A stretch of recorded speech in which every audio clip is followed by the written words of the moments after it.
Niyanibona? Ngizocela sinikeze nangu utshani. Khona asiphathele kona, ngicela simlalele. Ngizomelele abafundi ngeDominguez. Ngizomelele nothisha kanye nabazali abasukayo ngeDominguez.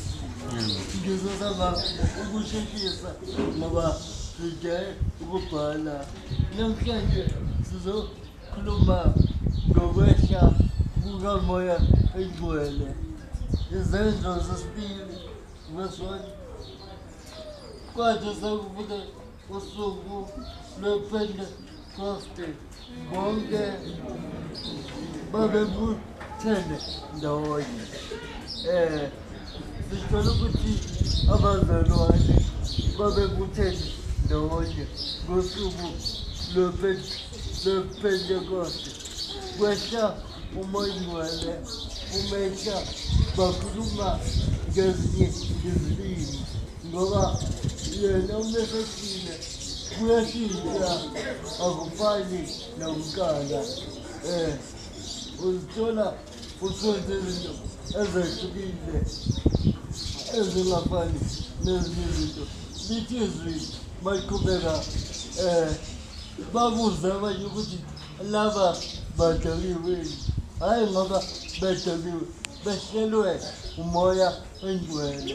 Kusho ukuthi mesehlile uNkulunkulu uyakwazi ukubukeka udakeke, kodwa futhi uyakwazi uku-operate kwelikamoya. Amen. And uyakwazi ukuthi uNkulunkulu akusebenzise ngendlela yakhe athanda ngayo. Uyakwazi ukuthi usetshenziswe ngumoya engcwele ngendlela athanda ngayo.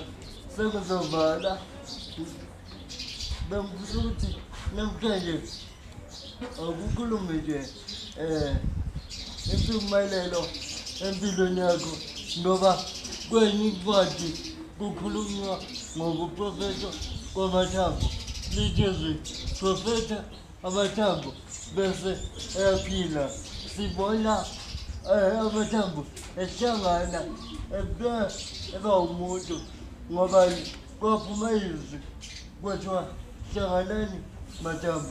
Awukukhulume nje ukuphila empilweni yakho, uzobona ukuthi uzophumelela.